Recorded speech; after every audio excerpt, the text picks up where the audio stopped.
a leer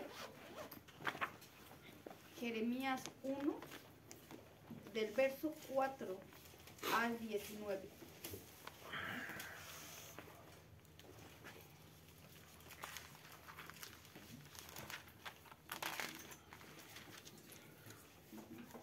Es 1 del 4 al 9. Sí, Jeremías 1, del verso 4 al 19, perdón. Ah, ok. Todo capítulo. Sí. Dice, ¿ya lo tenemos? Amén. Dice, vino pues palabra de Jehová a mí diciendo, antes que te formase en el vientre te conocí, y antes que nacieses te santifiqué, y te di por profeta a las naciones. Y yo dije, Señor Jehová, he aquí no sé hablar porque soy niño. Y me dijo Jehová, no digas soy un niño, porque a todo lo que te envié irás tú, y todo lo que yo te mande dirás todo. No temas delante de ellos, porque contigo estoy para librarte, dice Jehová. Y extendió Jehová su mano, y tocó mi boca, y me dijo Jehová, he aquí he puesto mis palabras en tu boca. Mira que te he puesto en este día sobre naciones y sobre reinos, para arrancar y para destruir, para arruinar y para derribar, para edificar y para plantar. La palabra de Jehová vino a mí diciendo, ¿qué ves tú, Jeremías? Y dije, veo una vara de almendro. Y me dijo Jehová, bien has visto, porque yo apresuro mi palabra para ponerla por obra. Vino a mí la palabra de Jehová por segunda vez diciendo, ¿qué ves tú? Y dije, veo una olla que hierve, su faz está hacia el norte. Y me dijo Jehová, del norte se soltará el mal sobre todos los moradores de esta tierra, porque he aquí, yo convoco a todas las familias de los reinos del norte, dice Jehová, y vendrán y pondrán cada uno su campamento a la entrada de las puertas de Jerusalén, y junto a todos sus muros en alrededor, y contra todas las ciudades de Jehová. Y a causa de toda su maldad, proferiré mis juicios contra los que me dejaron, e incensaron a dioses extraños, y a la obra de sus manos adoraron. Tú pues, ciñe tus lomos, levántate y háblales todo cuanto te mande. No temas delante de ellos, para que no te haga yo quebrantar delante de ellos. Porque he aquí, yo te he puesto en este día como ciudad fortificada, como columna de hierro, como muro de bronce contra toda esta tierra, contra los reyes de Judá, sus príncipes, sus sacerdotes y el pueblo de la tierra. Y pelearán contra ti y no te vencerán, porque yo estoy contigo, dice Jehová, para librarte. Muy bien, ahora vamos a leer capítulo 2, del 14 al 19. Dice, ¿es Israel siervo?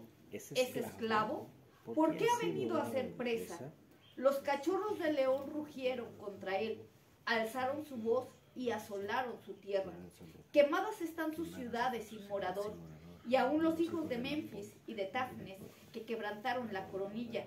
¿No te acarreó esto el haber dejado a Jehová tu Dios, cuando te conducía por el camino?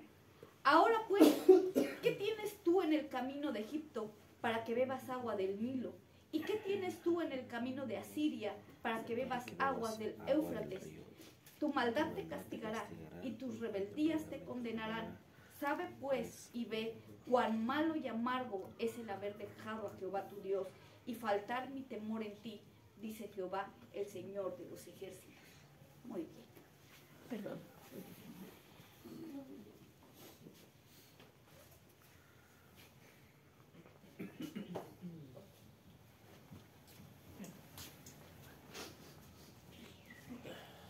Muy bien, nosotros vamos a ver ahora el primer libro el primer profeta, por así decirlo. Vamos a empezar a estudiar al profeta Jeremías. El profeta Jeremías, es un profeta que se cataloga literalmente como el profeta llorón. Le llaman el profeta llorón. Pero pocas veces mencionan el por qué lloraba. Sorprendentemente, el profeta Jeremías fue invitado a servir a Dios desde que era muy pequeño. Desde antes de que él naciera, el Señor ya lo había santificado para ser profeta. Y su ministerio empieza aproximadamente cuando él tenía de 14 a 20 años. Su ministerio empieza y él fue puesto directamente para poder empezar a profetizar al pueblo de Israel lo que iba a venir sobre de la tierra de Israel en ese tiempo. Nosotros cuando leemos el libro de Jeremías nos damos cuenta que el Señor comienza a preparar el mundo para castigar al pueblo de Israel. Es algo sorprendente, porque en la primera profecía él ve una vara de almendro y ve una olla hirviendo. Y nosotros nos damos cuenta que realmente, si ustedes se ponen a reflexionar del capítulo 11 al capítulo 19, nos damos cuenta que el Señor estaba preparando el mundo para destruir el pueblo de Israel. Sorprendentemente dice que Dios estaba levantando los pueblos. Cuando llamó a profetizar a Jeremías, le dice, yo estoy preparando los pueblos para que vayan sobre el pueblo de Israel. Dice, y tú, Jeremías, les vas a profetizar. Y tú, Jeremías, les vas a avisar. ¿Por qué hacía esto el Señor? El Señor quería destruir al pueblo de Israel. ¿Qué creen ustedes que el Señor quería hacer? Que regresaran a él. Realmente para este punto, el pueblo de Israel ya estaba muy pervertido. El pueblo de Israel ya no entendía con palabras. El pueblo de Israel ya no entendía con situaciones difíciles. Estaba pervertido, su corazón estaba mal, completamente mal. Y el Señor le estaba avisando, ahora te voy a asolar, a través de Jeremías, diciéndole, ¿crees que soy yo? ¿No crees que soy yo? Entonces yo te voy a demostrar quién soy. Sorprendentemente, Jeremías se levanta en las profecías, él se levanta y comienza a hablar de que el Señor estaba preparando a un pueblo que iba a venir como langosta sobre ellos y lo iban a destruir, lo iban a dispersar. Pero en ese momento, el Señor le estaba diciendo al pueblo de Israel que ellos tenían que sujetarse al pueblo y permanecer en Israel, que ellos tenían que permitir que el pueblo los gobernara y permanecer en Israel. Pero ¿qué creen que pasó? Tanta era la necedad del pueblo que se levantó un profeta de mentira y comenzó a decirles, Dios no quiere eso. Dios está con nosotros. Él no va a permitir que nos pase eso, y los hizo que huyeran a Egipto. Cuando ellos huyen a Egipto, empieza la siguiente profecía, que es la que leímos, cuando le dice, ¿es Israel un siervo? ¿Es Israel un esclavo? ¿A qué se refiere con eso? Lo saca a su vida pasada. El profeta mentiroso los lleva a su vida pasada. Eso es muy sorprendente. Eso es muy sorprendente. ¿Por qué? ¿Por qué? Sorprendentemente, cuando Dios quiere trabajar con nosotros, Él quiere que nuestro corazón sea un corazón real, un corazón transformado. Él no quiere mentiras en nuestro corazón. Cuando nosotros hacemos un pacto con Dios, Él nos va a llevar a cumplir el pacto, caminando o arrastrándonos para salvar nuestra alma. Sorprendentemente, los padres regularmente le dicen a los hijos, camina con Dios, no sea que Dios te traiga. Y regularmente les dicen, terrible cosa es caer en manos de un Dios vivo. Yo te recomiendo que tú des tus pasos por decisión. No dejes que Él te arrastre. Y la mayoría se basa no en sus creencias, sino se basa en la palabra de Dios. Porque la palabra de Dios no es mentira. Ella no miente. Ella nos dice que en nuestra voluntad está nuestra decisión. Yo puedo convencerme a mí mismo de caminar. Así como yo permito que mi corazón sea alimentado. por la negatividad o se ha alimentado por lo que me aleja de Dios, yo puedo convencerlo, puedo obligarlo a caminar con Dios. ¿Cómo puedo obligarlo yo a caminar con Dios? Podría decirlo, nada más es una pregunta. Hay que enseñar cómo, pero ¿cómo puedo yo obligarme a caminar con Dios? Hemos visto, esto lo hemos estudiado desde que casi empezamos. Nosotros tenemos que tener claro el camino. Nuestra visión tiene que estar limpia. Yo tengo que ver exactamente lo que está pasando. O sea, una cosa es que me guíen, pero otra cosa es lo que yo veo. Si yo no veo claramente, hay un problema con mi visión espiritual. Pero nosotros no tenemos el Espíritu de Dios. Ustedes no tienen el Espíritu de Dios. Nosotros no oramos por eso.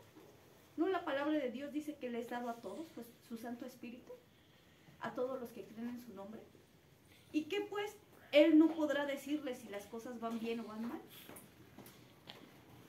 Digo yo, Él no podrá guiarnos a nosotros, no podrá confirmarnos o reafirmar si se están haciendo bien las cosas o se están haciendo mal, si es de Él o no es. ¿Nosotros acaso no nos damos cuenta cuando un espíritu es malo? Díganme ustedes. ¿No nos damos cuenta cuando alguien está haciendo algo mal? ¿No nos damos cuenta? ¿No discernimos? Entonces, ¿por qué no lo ocupamos para nuestro camino espiritual? ¿Por qué no le preguntamos si oramos para nuestro camino espiritual? Ok, esto me está diciendo, pero ¿es tuyo, Dios? ¿Viene de ti? ¿Es para mí? ¿Por qué no lo usamos? Es porque es más fácil dejarle el trabajo a alguien que nos guíe.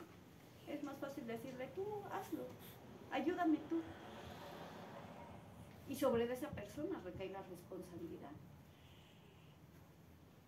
Si la persona es buena orando y es buena buscando a Dios, ya lo hicimos, porque nos salvamos. Pero si no lo es,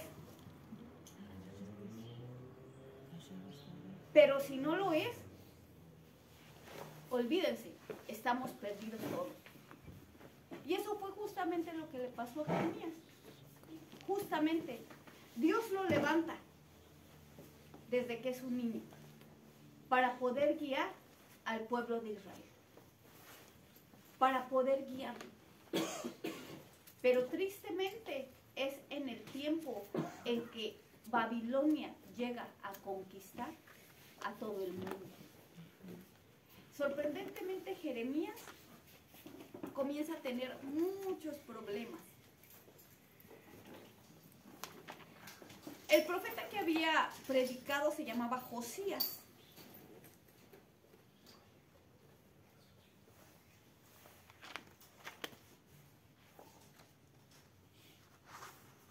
Sorprendentemente nosotros nos damos cuenta que ellos su visión del pueblo de Israel se inclinaba hacia lo que más les gustaba. Su visión del pueblo de Israel era tan limitada que ellos seguían lo que les convenía. Realmente no tenían el carácter para seguir a Dios. Es difícil en este tiempo en el que el enemigo va a venir y nos va a engañar, en el que el enemigo se va a levantar con toda la autoridad dada del cielo, llamado anticristo, y dice que aún a los que son escogidos los van a sellar. Es tan difícil ver cómo en este tiempo gente que nosotros veíamos que eran siervos de Dios fuertes o siervos de Dios que de verdad nos habían ayudado en nuestro crecimiento espiritual, los vemos y los vemos haciendo cosas que nos asustan. Como por ejemplo algunos que usan música, ¿no? Que algunos cantantes, no quiero decir nombres, pero ustedes los ven y ven a sus hijos homosexuales. A otros los ven y los ven celebrando Halloween. A otros los ven y los ven, no sé, con gente que se dice ser satánica. Y ven, y ustedes dicen, pero es que ellos eran siervos de Dios, ¿en qué momento cayeron tan fuerte? ¿O en qué momento se desviaron? ¿O en qué momento van a confundir a los cristianos que los siguen? Y uno piensa y dice, ok, si esto es en el mundo, ¿qué el enemigo, qué está preparando? Sino una confusión espiritual en nuestra mente y en nuestro corazón para nuestro camino con Dios. En este tiempo, en el tiempo del profeta Jeremías, venía la destrucción para Israel. Pero esta destrucción no puede ser solamente para nuestra iglesia, porque no somos así como que muy especiales, o sea, somos como un granito de arena en el desierto. Ajá. Pero realmente sí somos especiales para el pueblo de Israel. Y el pueblo cristiano, el pueblo de Dios, ajá, está siendo engañado y está siendo confundido en general. En general, esto, lo que nosotros vivimos solamente es parte de lo que está pasando. Lo que nosotros podamos vivir en la iglesia solamente es parte de lo que está pasando, porque es la confusión de los tiempos. O sea, es la confusión de los tiempos para probar qué tan conscientes somos de nuestra entrega con Dios. ¿Qué tanto puedo ser yo guiado por el Espíritu Santo, por la palabra de Dios, o por otras corrientes de enseñanza? Eso es bien sorprendente, porque en unos lugares la confusión viene por la doctrina, en otros lugares la confusión viene por la música, en otros lugares la confusión viene por el movimiento, por así decirlo, en general. Pero en nosotros, ¿cómo podemos escapar de esa confusión? Que al final de cuentas va a llevar a la destrucción. ¿Por qué tiene que llevar a la destrucción en este tiempo? ¿Por qué? ¿Por qué tiene que destruir? ¿Por qué tiene que llevar al rompimiento de la iglesia cristiana? Porque es lo que está haciendo.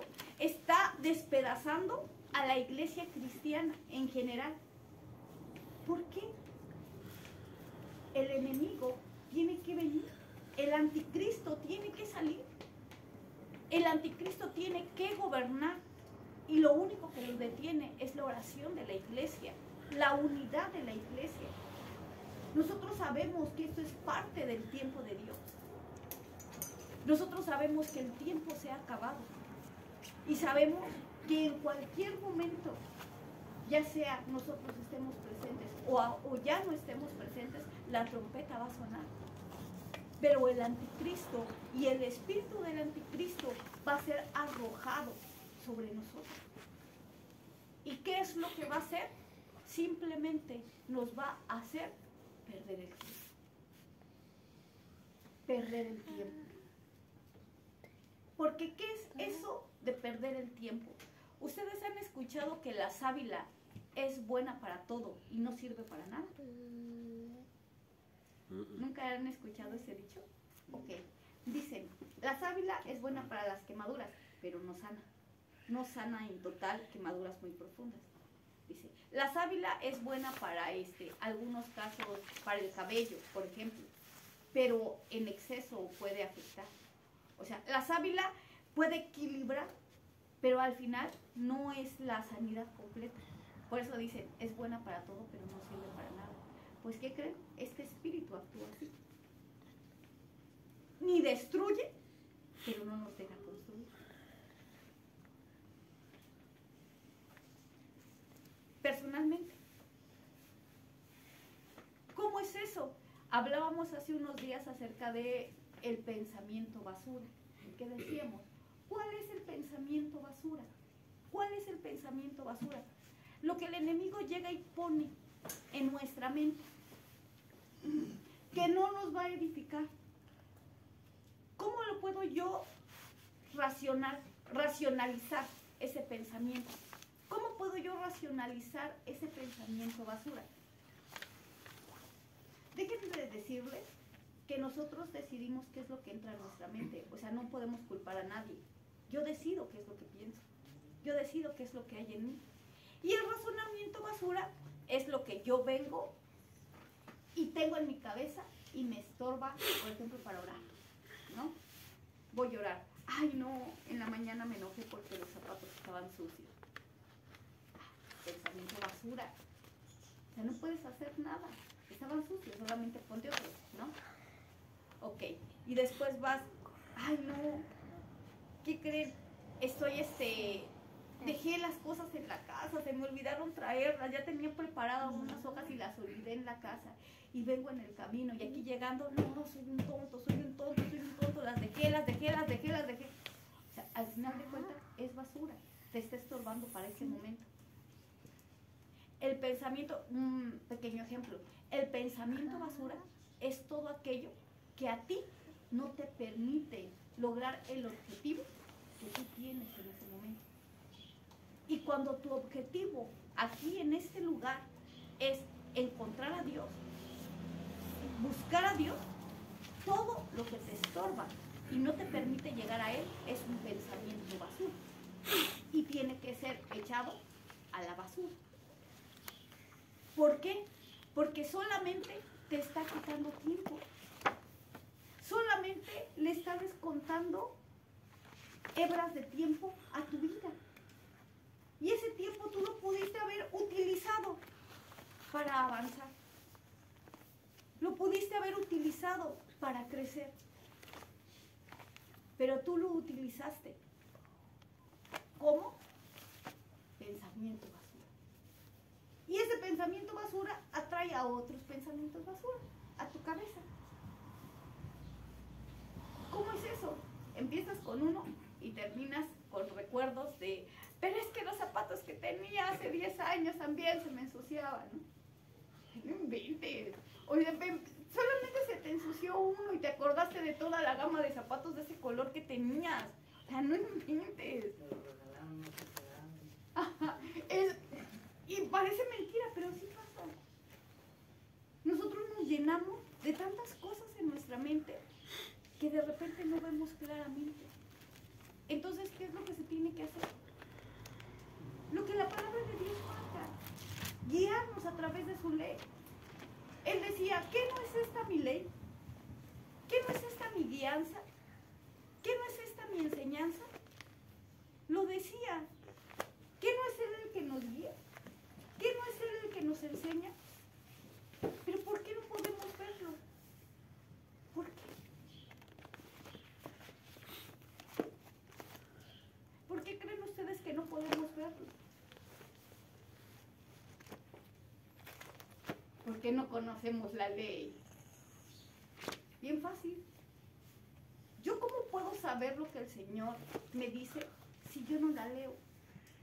Entonces, estoy expuesto a manipuladores y estoy expuesto a extorsionadores. ¿Por qué? Porque me voy a dejar guiar por quien sí la lee.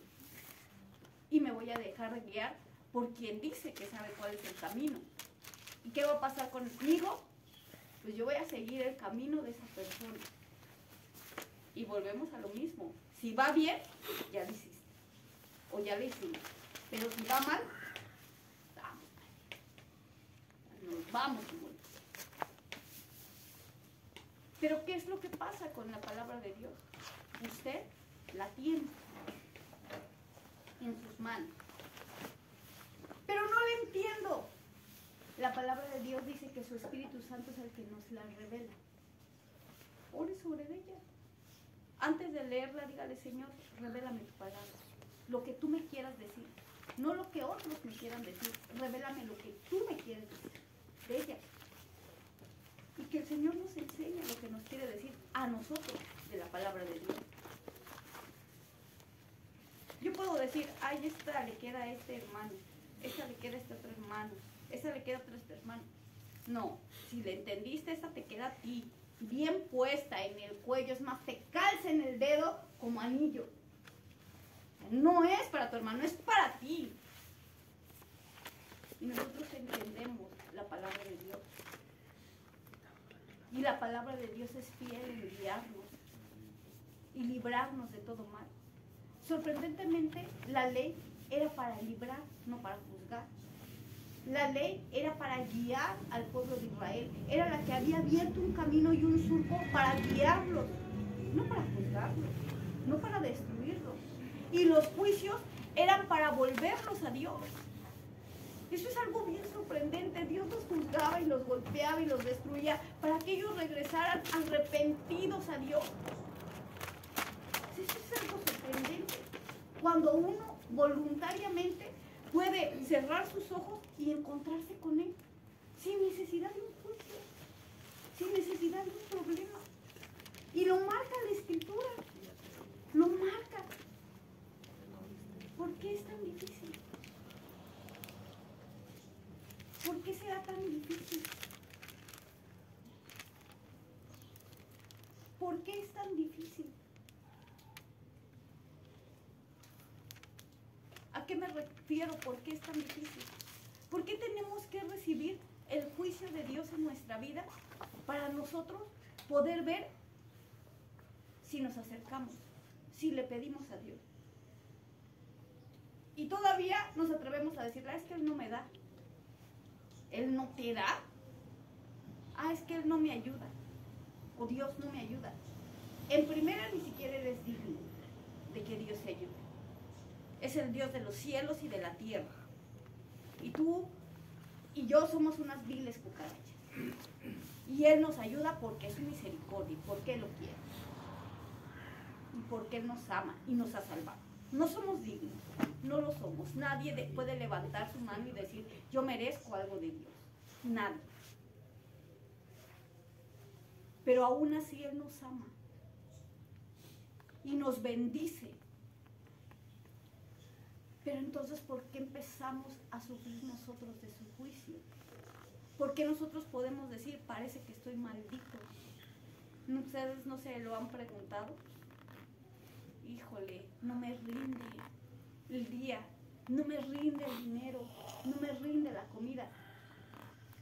No es de nadie de aquí. Yo conocí a una persona, literalmente, que me decía, hermana, a mí me echaron una maldición. ¿Por qué? Yo decía, ¿por qué? Dice, porque cada vez que yo cocino hay un pelo en la comida. Dice, y el pelo siempre le cae a mi esposo. Y mi esposo siempre me rechaza la comida. Y yo decía, es verdad. Yo decía, no crea. Pero ya era un problema para ella porque ella lo veía como una maldición. Así es que dice, cuando yo era católica, yo iba por agua bendita, dice, y me dijo el sacerdote, cada vez que cocinas le vas a echar un chorrito de agua bendita a la comida para que la maldición se vaya. Dice, y mientras yo iba y le echaba el chorrito de agua bendita, no le salía el pelo en la comida a mi esposo. Pero ahora que soy cristiana, la maldición regresó. El pelo le sigue saliendo en la comida.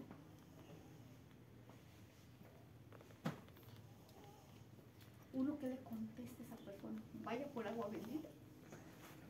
Antes de hacer la comida. Lo hacía de todo. Lo hacía de todo, pero literalmente, o sea, estamos hablando que era una persona, ya por haber llegado con el sacerdote, haberle pedido consejo, haber saltado todo el miedo que le pueden tener ellos a un sacerdote para pedirle consejo, que le haya dado él el agua bendita, no sé, que le haya mandado a rezar no sé cuántas Aves Marías, y haya llegado y le haya echado a la sopa. Ya tenía un problema antes, algo la orilló a hacer eso. Entonces, en ese momento, ¿qué se le dice cuando ellos llegan confiados con nosotros como cristianos? ¿Qué se les dice? Pues que sigan teniendo esa fe con la fe que todo el agua bendita. Uno les habla de la fe. Yo le dije, ok, ¿y qué cree que le trajo esa maldición? A ver, vamos a razonar un poquito en su maldición.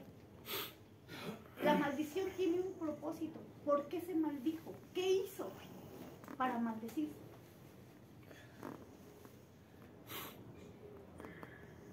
La solución es fácil, dársela y decir vamos a orar y ya nunca va a pasar. Y por fe lo hacen, pero su actitud va a continuar. Lo que la llevó a arrastrar eso era real. ¿Pero qué es? No era muy egoísta con hecho, no sé cómo le dicen en otros lugares, pero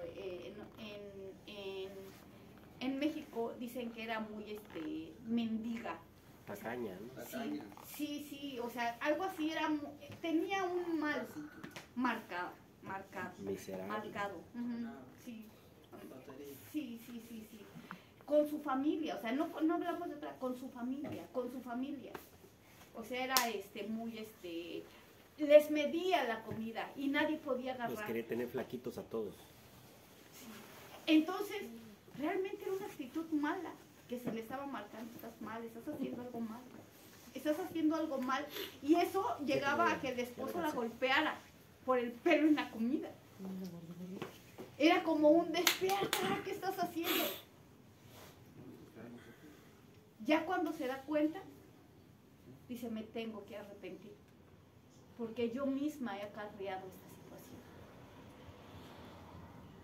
Y uno piensa, ok, cuando nos pasan las cosas, ¿qué hemos hecho para que llegue? El pueblo de Israel, ¿qué hizo para que le llegara ese juicio?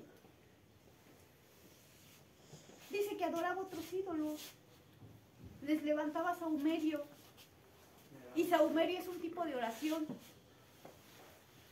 Toco madera. ¿Han orado otras cosas? Toco madera, ¿no? O echo sal. ¿No han orado otras cosas? ¿No le han lanzado su fe a otras cosas? Cruz. O sea, cosas que uno dice, no, paso, ¿no? Les levantamos oración, ¿a poco no? Les levantamos oración, o lo creemos, literalmente lo creemos por el cielo. No, se cayó una hoja, no, seguro me va a ir mal, un gato negro. Y les levantamos, les damos el poder. Y el pueblo de Israel daba poder en ese tiempo y daba un poder horrible. Ustedes lean el libro de Macabeos. Es un libro apócrifo en donde marca las idolatrías del pueblo de Israel. ¿Qué creen que hacía? Dice que ellos iban y pescaban peces para hacer ritos para Dios. No eran ritos buenos, eran ritos satánicos. O eran ritos a otros dioses, pero solamente los disfrazaban para Dios. ¿Y nosotros qué hacemos? ¿Realmente le ofrecemos el sahumerio a nuestro Dios? ¿Le ofrecemos la oración a Él? ¿O también nos inclinamos a nuestros dioses? ¿Qué hace usted cuando tiene una necesidad urgente de dinero? ¿A qué Dios clama? Al banco. ¿Verdad? Corremos al Dios que más rápido nos puede ayudar. ¿Y cuál de nosotros dice, yo voy y le pido a Dios, Señor, tú eres mi único Dios, sácame de esto? ¿Cuál de nosotros ve y le dice, Dios, sácame de esto? No le levantamos a Dios, no le damos su honra que Él se merece. ¿En dónde está entonces la palabra de Dios que dice que tú nunca pedirás a nadie prestado, sino que tú prestarás? ¿En dónde está? ¿Qué en nosotros no aplica? ¿En dónde dice que yo te haré rey de todas las cosas porque tú siempre serás cabeza y nunca serás cola? ¿En dónde está? ¿Qué no aplica para nosotros? Entonces nosotros seremos medio cristianos, poco cristianos. ¿En dónde está? Bien fácil. Véase en problemas y vea que Dios le clama. Y ahí se va a dar cuenta quién es su Dios. ¿Qué es lo que hace cuando tiene necesidad? Véase nada más. Y ahí se va a dar cuenta quién es su Dios.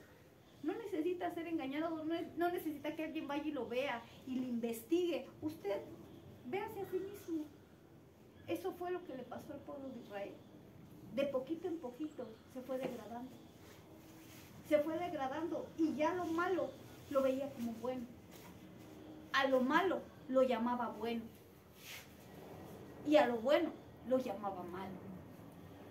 Y esto es un espíritu del final de los tiempos. Dice que a lo bueno lo van a llamar malo y a lo malo lo van a llamar bueno. Entonces, ¿es normal que sucedan así las cosas allá afuera? Sí.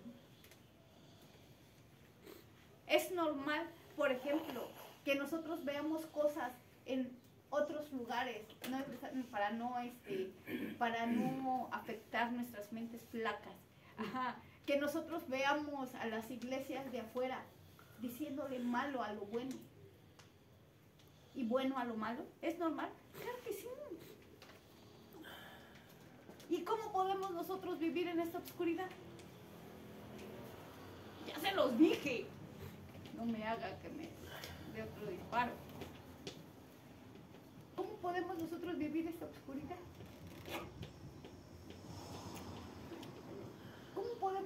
¿Cómo me puedo dar yo cuenta si es bueno o es malo? ¿Cómo?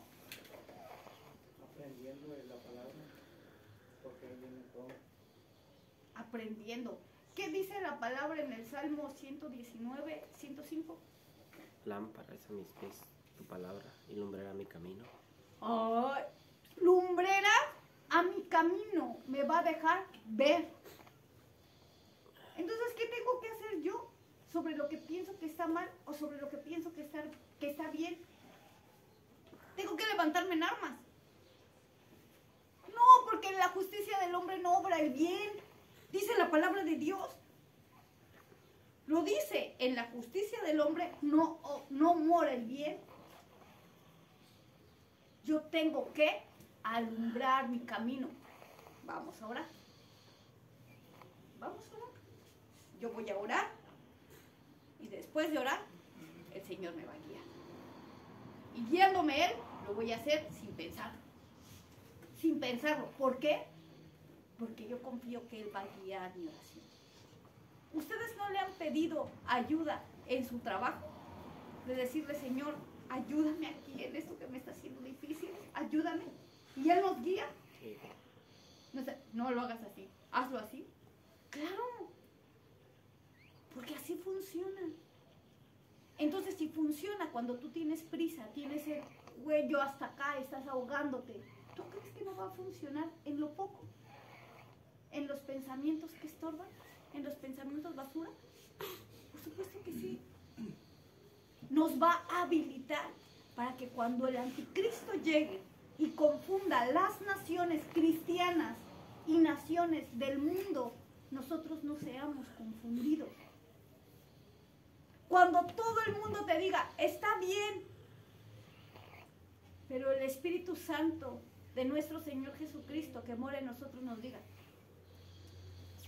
algo está mal. Nosotros podamos tener el valor de decirnos, no, eso no está bien, eso no es correcto. Y tener la entereza de decir, no, eso no se hace. Esto es lo que el libro de Jeremías enseña. Justamente eso.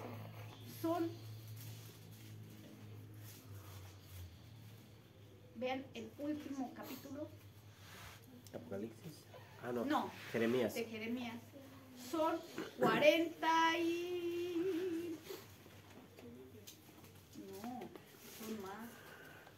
Son 51 capítulos. 52. Gracias. 52 capítulos de Jeremías que nos marcan el juicio de Dios contra Israel por una confusión de los últimos tiempos. ¿Qué le pasó al pobre Jeremías? Dios lo manda a escribir todas las profecías que le había dicho que le iba a pasar, todo lo malo que le iba a pasar al pueblo de Israel. Lo manda a escribirlas. Su escribano las escribe. Cuando las escribe se las hacen llegar al rey, porque el rey sabía que él era profeta de Dios. Y el rey las empieza a ver, las lee y dice que con su espada las cortaba y las quemaba. Las volvía a leer, las cortaba y las quemaba. Escogía lo que le gustaba y lo otro lo cortaba y lo quemaba. Y el rey volvía a escoger lo que le gustaba y lo otro lo cortaba y lo quemaba. Y uno dice, ¿cuántas veces nosotros actuamos así? Solamente escojo lo que me gusta.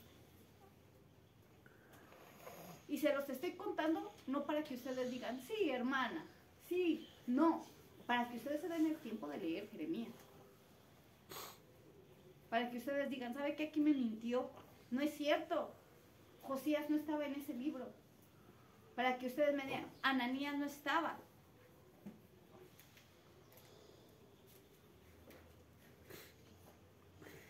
¿Qué pasa con Jeremías? El pueblo de Israel regresa a Egipto.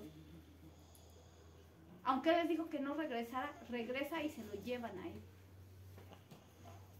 El rey, cuando vio que Jeremías se puso a profetizarle, lo agarró y lo metió a un pozo lleno de lodo y fango.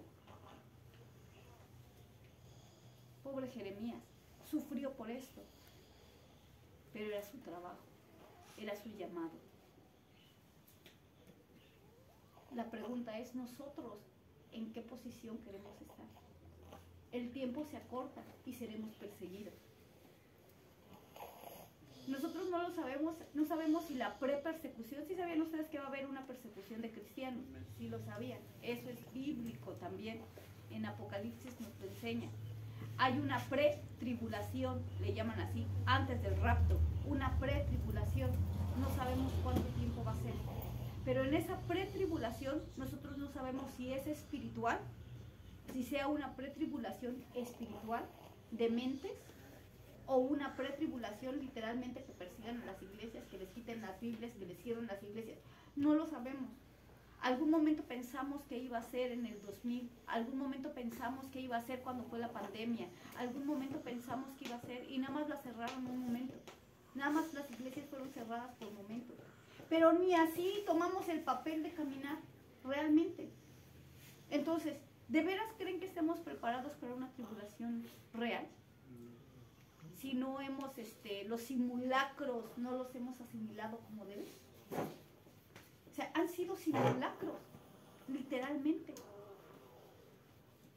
¿Usted se siente con la capacidad de pasar una tribulación? Porque, ¿cómo pasó el primer simulacro? Siguiendo lo que decía el líder, ¿no?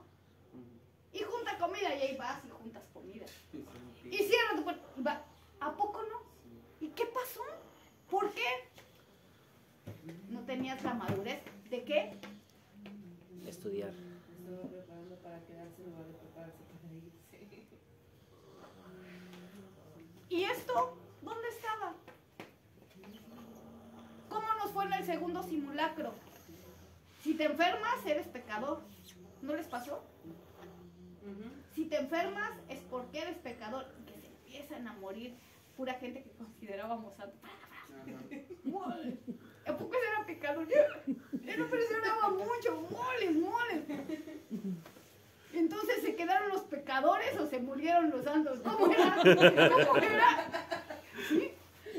Y nosotros decimos, no, se va a acabar el mundo. Y yo decía, ahora sí se acabó esto porque solamente los justos, por los justos se detiene el juicio. ¡Ya morimos! Yo dije, sí, nos vamos a morir. Pero no. Entonces, ¿cómo pasamos los simulacros? ¿Cómo los pasamos? Y ahí vemos de qué estamos hechos, literalmente. Y oramos por eso. ¿Usted se da el tiempo para decir, Señor, sosténme en el día malo? Señor, guíame en el día malo. ¿Usted ora por eso? Yo le invito a que usted ore, porque lo que nosotros vivimos en nuestro día a día solamente es una pizca de lo que vamos a vivir realmente en el final de los tiempos. Y si usted esto no lo puede superar, no va a poder superar lo demás, no se engañe, no lo puede superar, no tiene la entereza, no tiene el carácter para superarlo fuerte.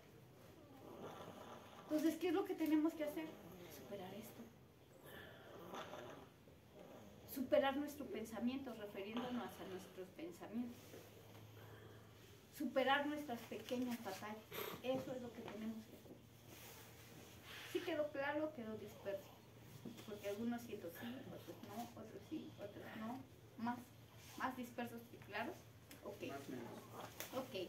Con eso terminamos, pero no quiero dejarlos tan dispersos. Entonces, solamente punto número 1, ¿sí? El fin de los tiempos se acaba, al igual que en el tiempo de Jeremías. Por lo tanto, se está desatando el espíritu del anticristo, que a lo malo le llama bueno y a lo bueno le llama malo. Punto número 2.